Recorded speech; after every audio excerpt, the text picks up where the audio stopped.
महिमा देते हैं, यीशु नासरी के नाम से मांग लेते हैं। आमीन, आमीन जीसस। प्रभु परमेश्वर को धन्यवाद देते हैं, उसकी आराधना करते हैं कि प्रभु परमेश्वर ने हम सबको ये विशेष अनुग्रह दिया है कि आज हम परमेश्वर के चरणों में ठहर कर सेवकाई से जुड़े हुए वरदानों पर चिंतन, मंथन और मनन करें। और बीते दिनों में हम इस बात पर चिंतन कर रहे थे कि इस अंत के दिनों की जागृति, the end time revival, why the revival is tarry. क्यों जागृति ठहरी हुई है? जिससे कि परमेश्वर अपने लक्ष्य को पूरा करने में देरी कर रहा है। और परमेश्वर की जो जागृति है या आत्मा का जो आंदोलन है वो हमारे बीच में नहीं होने से अंधकार की शक्तियां, दुष्टता की जो ताकतें हैं वह बल पकड़ करके कलीसिया को नुकसान पहुंचा रही है। जैसे जैसे प्रभु यीशु के आने का समय हो रहा है वैसे वैसे ये अंधकार की शक्तियां, जिसके बारे में प्रभु यीशु मसीह ने कहा था ख्रिस्त विरोधी एंटा क्राइस्ट या ख्रिस्त विरोधी एंटी क्राइस्ट या परमेश्वर की आत्मा के विरुद्ध काम करने वाले व्यक्तित्व को, यीशु के चेलों ने जब ये पूछा था कि हे प्रभु तेरे आने का और जगत के अंत का क्या चिन्ह होगा, तो हम प्रभु यीशु को ये कहते हुए सुनते हैं कि सावधान, कोई तुम्हें भरमाने ना पाए, कोई तुम्हें भरमाने ना पाए। जी हाँ, ये भरमाया जाना मानसिक रीति से दुरात्माओं के प्रभाव में होता है। फिर 15 पद में बाइबल कहती है, जब तुम घृणित वस्तु को पवित्र स्थान में खड़ा हुआ देखो। राइट, पढ़िएगा मत्ती रचित सुसमाचार उसका 24वां अध्याय और उसका 15 पद। वहां लिखा है, सो जब तुम उजाड़ने वाली घृणित वस्तु को, जिसकी चर्चा भविष्य दानियल भविष्यद्वक्ता के द्वारा की गई थी, पवित्र स्थान में खड़ी हुई देखो। अब यहाँ लिखा है ब्रैकेट में, जो पढ़े वह समझे। सबके समझने के लायक चीज नहीं है ये। जो पढ़े और समझे, तब जो यहूदिया में हों वे पहाड़ पर भाग जाएं, और जो कोठे पर हों वे अपने घर में सामान लेने ना उतरें, और जो खेत में हों वे अपना कपड़ा लेने को पीछे न लौटें। उन दिनों में गर्भवती और दूध पिलाती होंगी, उनके लिए हाय। इसलिए जरा शादी विवाह होश हवास में करना, और हो भी गया तो बाल बच्चों की चिंता ज्यादा नहीं करना। समय तो कुछ ऐसा ही है। ये जो घृणित वस्तु है, एबोमिनेशन, इंग्लिश में एबोमिनेशन, तो जहां जहां ये घृणित वस्तु का उल्लेख आया है वहां इंग्लिश के तर्जुमे में यदि हम देखें तो वहां इस तरीके से लिखा हुआ है, so when you see the abomination of the desolation spoken by the prophets Daniel standing unto the holy place, let read and understand. Let read and understand. आओ हम पढ़ें और समझें। Abomination of the desolation. Abomination of the desolation मतलब घृणित, उजाड़ने वाली, abomination, desolation, to destroy। अर्थात अंत के दिनों में कलीसिया के ऊपर अंधकार की सत्ता का जो हमला होगा पवित्र स्थान में। पुराने नियम में पवित्र स्थान यहूदियों का मंदिर कहलाता है और कहलाएगा। अभी तीसरा जो मंदिर बनेगा वहाँ पर इसी एकल सरकार की दुनिया का जो प्रेसिडेंट होगा वो अपनी मूर्ति अर्थात कंप्यूटर महापवित्र स्थान में रखने का प्रयास करेगा, जो तृतीय विश्व युद्ध का आधार बन जाएगा। मंदिर बनेगा, परमेश्वर नहीं बनाएगा, शैतान अनुमति देगा। वन वर्ल्ड गवर्नमेंट के प्रेसिडेंट है यरूशलेम के मंदिर को, जिसको यहूदी सालों सालों से बनाने की पूरी तैयारी कर चुके हैं, परंतु उन्हें ऐसा करने की परमिशन नहीं मिली है, क्योंकि जिस स्थान में उन्हें मंदिर बनाना है उसके पवित्र स्थान और आंगन में अन्य जातियों का कब्जा है और उसको अलग किया जाना यहूदियों का मुख्य टारगेट है। परंतु ये एक बड़ी कठिन चीज है और यही विश्व युद्ध को ले आएगी। और जब तीसरा मंदिर बनेगा तो उसके अंतिम पड़ाव में ये ख्रिस्त विरोधी जो वन वर्ल्ड गवर्नमेंट का प्रेसिडेंट होगा, जिसको यहूदी लोग मसीहा है समझने की गलती करेंगे, जब वो आकर के मंदिर का शुभारंभ या इनाग्रेशन करने आएगा तो वह याजक की तरह नहीं वरन परमेश्वर के स्थान में अर्थात महापवित्र स्थान में अपना रोबोट रख करके काम करने का प्रयास करेगा। HAI। अभी तो AI के चक्कर में हम भ्रमित हुए जा रहे हैं। अभी HAI बना लिया, आदमी का दिमाग लगा के लोहे का मानव बना लिया। तो अब आपके दिन बचे कितने हैं ये थोड़ा सोचना पड़ेगा। फिर भी तैयारी में देरी। अब हमको कलीसिया को किस दिशा में ले जाना है? घृणित वस्तु के लक्षण दिखाई दे रहे हैं। हमारी दुआओं का ज्यादा असर आत्माओं पर नहीं हो रहा है। ऐसा लगता है अब दुआओं का समय खत्म हो गया। परंतु जिस मोड़ में प्रभु ला के खड़ा करना चाहता है वहां हमको और हमारी कलीसियाओं को आके खड़ा होना पड़ेगा। इसलिए हर सेवक को बड़े चिंतनमयी दशा में यह विचार करना पड़ेगा कि हमारे सेवकाई का अगला पड़ाव कैसा होना चाहिए, and how we can do the ministry and who is worthy to do the end time ministry। कौन अंत की सेवकाई में खड़ा रहेगा? हमें उसके लिए परमेश्वर कौन से शर्तों को, किस शर्त की वो आशा रखता है जिसके द्वारा हम अंत के दिनों की जागृति के भागीदार हो जाएं। और वो जागृति क्यों ठहरी हुई है? इसके लिए हमने अपना अध्ययन शुरू किया था मत्ती रचित सुसमाचार, नहीं माफ कीजिएगा, इफिसियों की किताब और उसका 5वां अध्याय और उसका 26वां पद, book of efficiency chapter 5 and verse 26 and 7। सो यहाँ पर बाइबल हमें इस प्रकार से कहती है कि उसको अर्थात कलीसिया को, जिसमें याजक और कलीसिया, अगुआ और उसके पीछे चलने वाले दोनों आ जाते हैं, और उसको वचन के द्वारा जल के स्नान से शुद्ध करके पवित्र बनाए। Through the water of the word of God, वचन के द्वारा जल के स्नान से, वचन के द्वारा जल के स्नान से शुद्ध करके, जल के स्नान से शुद्ध करके उसको फिर पवित्र बनाए। शुद्ध किया जाना और पवित्र किया जाना वो भी जल के द्वारा। ये कौन सा जल है? जिस जल के द्वारा कलीसिया को याजकों के साथ है और भी लोगों को जो उसके पीछे चल रहे हैं जल के स्नान से शुद्ध करके पवित्र बनना है। यही एक सबसे बड़ा सोच है हम सब लोगों का होना चाहिएगा। यहाँ बाइबल हमको इस तरीके से कहती है, ठीक है। इंग्लिश में क्या लिखा हुआ है? दैट ही माइट सेंटिफाइड हर लड़की, he might sanctified her, having cleansed by washing of the water with the word of God।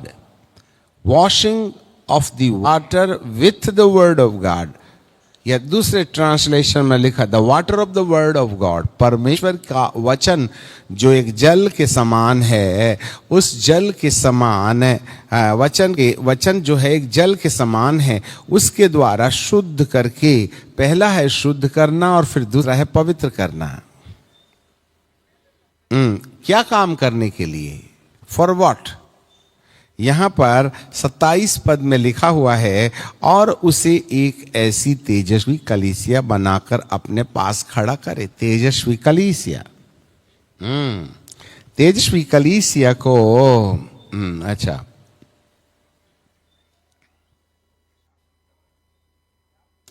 तो यहां ऐसे लिखा हुआ है, so that he might present the church to himself in splendor, तेजोमय, splendor, without spot or wrinkle or any such things, that might he be holy without blameless. Splendor, splendor, splendor,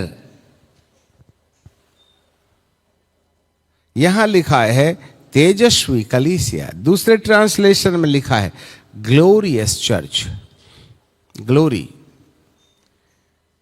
king James में एक्सप्लेंडर, expander, अर्थात तेजस्वी, तेजस्वी के लिए कलीसिया नहीं, महिमावान कलीसिया, the glorious church, church and the glorious church.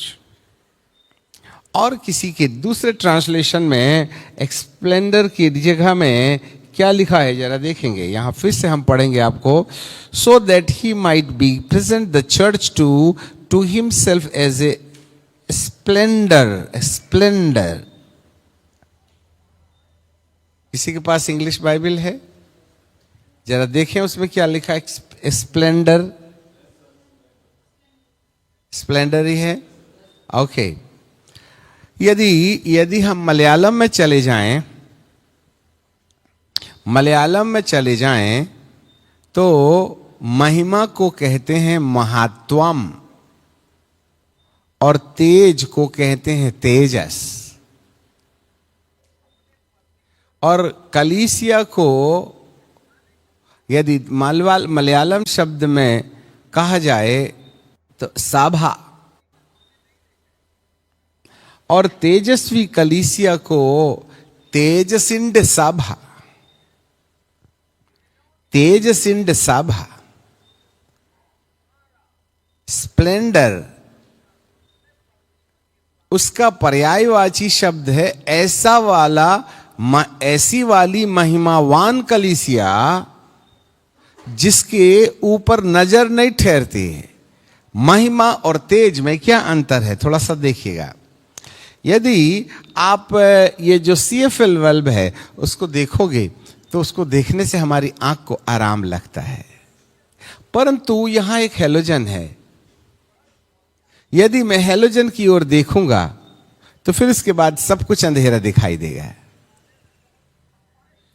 Halogen 100 what का या 1000 what का, और CFL 5 वॉट का, 10 वॉट का जलेबी बल्ब तो 10 वाट का होता, 12 वाट का होता है। 12 वाट और 1000 वॉट। अब आप ही बताइए 12 को 1000 में बदलने के लिए करना क्या पड़ेगा, कितने का गुणा है ना? 12 को या 10 को, 10 ही को कर लो। 10 वॉट के बल्ब को 1000 वॉट के बल्ब में बदलना है, हाँ? तो कितने का गुणा करोगे? 200। इसका मतलब है महिमा से 200, 100 गुना, राइट? तो जो महिमा है उसको जलेबी बल्ब समझो 10 वाट का, और तेज जो है उसको 1000 वाट का समझो। तो तेज और महिमा में उतना ही अंतर है जो 10 वाट और 1000 वाट के हैलोजन के बीच में अंतर पाया जाए। और अंत के दिनों में, शुरुआत में तो उसने 10 वाट का जलेबी बल्ब से काम शुरू किया, परंतु जब यीशु मसीह आएगा उन समयों में ये 10 वाट वाला बल्ब 1000 वाट वाले हैलोजन की तरह जलेगा। अरे वाह, उसी को कहते हैं अंत के दिनों की जागृति। That is called the end time revival. अंत के दिनों की जागृति, राइट। इसका मतलब है जो कुछ भी पेंतिकोस के दिन में हुआ था, लोग घर बेच बेच करके प्रेरितों के चरण में सब कुछ ला देते थे, गांव की गांव बदल जाते थे। कुछ ऐसा ही यीशु मसीह के आने के चंद्र, घंटे, महीने, सप्ताह, दिन या फिर साल, नॉट मोर देन दैट। अंत के दिनों में जो भी जागृति आएगी, पुराने दिनों में जो जागृति आती थी वो 40 साल चलती थी, 100 साल चलती थी, परंतु जो अंत के दिनों की जागृति होगी वो साल भर में खत्म हो जाएगी। और उसमें कोई भी एक व्यक्ति हीरो नहीं रहेगा। इसलिए तमाम याजकों से निवेदन है, हीरो बनने का सपना अभी से मिटा दें तो ज्यादा अच्छा होगा। मेरी सेवा, ठीक है, Amos Singh ministry, Benny Hinn ministry, अमकी मिनिस्ट्री, ढमकी मिनिस्ट्री, ये सब नाम से चलने वाली मिनिस्ट्रीज को प्रभु कहेगा यार तुमने बहुत महिमा खाए हो, अब मेरे को भी तो कुछ दे दो। इसलिए अंत के दिनों की जागृति किसी व्यक्ति विशेष के द्वारा नहीं आएगी, क्योंकि हम कई बार अपना भेजा मिला देते हैं ना, उसमें अपना डीएनए की उसमें खुशबू आती है। खिलाड़ी है तो खिलाड़ी हिसाब से प्रचार करता है, और कबाड़ी है तो कबाड़ी हिसाब से प्रचार करता है, और ड्राइवर के हाथ में माइक थमा दो तो हर वक्त पाना पिंचिस की बात करता है, और हम जैसे इंस्पेक्टर लोगों को बात करो तो कॉलर पकड़ने की बात करते हैं। ठीक है कि नहीं? यदि डॉक्टर को बोल दिया जाए तो कोई ना कोई दवाई का नाम निकालेगा ही एक मैसेज में, क्योंकि उसके माथे में वही ना भरा है। तो जितने भी रिवाइवलिस्ट हुए हैं वो आत्मा के आंदोलन में चले जरूर हैं, परंतु उनका जो डीएनए है, उनकी जो आदत है, जो प्रैक्टिस है ना, वो अभिषेक में छुपा छुपा करके लोगों को देते रहे हैं। और इस कारण से प्रभु कहते हैं तुम्हारे होंठों की बदबू आती है उसमें, बिना ब्रश किए हुए। इसलिए प्रभु यीशु जब आएंगे तो अपने आने के पहले कलीसिया को जिस रूप में तैयार करेंगे, वे किसी के मुंह का जूठा उसमें खुशबू के रूप में सूंघना पसंद नहीं करता है। None of the person can mix his own mind and desire and his own heredity or DNA, so the people may be infected with the pastors or the leaders' DNA. किसी भी अगुए की बदबू के अंदर कलीसिया को वह देखना नहीं चाहता है, नहीं तो वहां डिस्क्वालिफाइड हो जाएगी। इसलिए अंत के दिनों में परमेश्वर अपने तरीके से पवित्र आत्मा को सीधे व्यक्तिगत जीवन में उंडेल करके वह उनके लोगों को रूपांतरित करेगा, किसी व्यक्ति विशेष के द्वारा नहीं। नहीं तो उस व्यक्ति के आचरण भी अभिषेक के साथ उस व्यक्ति के साथ रहेंगे। सब लोग अच्छे से याद रखिएगा। अब तक हम बहुत हीरो बन गए,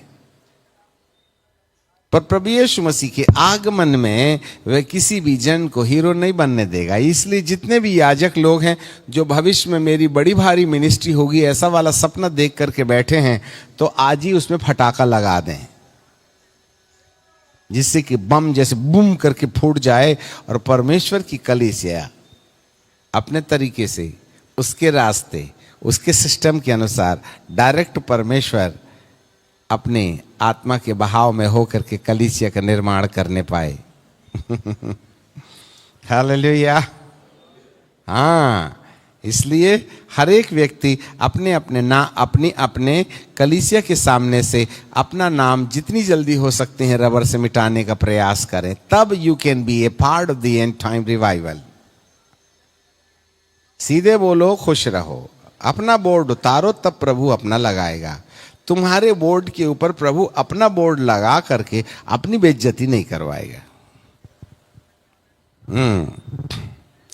अब सरकार को अकाउंट देने के लिए भले ही तुम जीवन ज्योति, अमकी ज्योति, ढमकी ज्योति बनाना है, बनाते रहो, बट जो हमारा कॉन्सेप्ट है, परमेश्वर अपने तरीके से लोगों को अपनी मर्जी के अनुसार, अपने सिस्टम के अनुसार तैयार करना चाहता है। और यही एक शर्त है परमेश्वर की अंत के दिनों में जागृति की। उसी को कहते हैं तेजस्वी कलिचे, तेज सिंड साभा, रेडियंट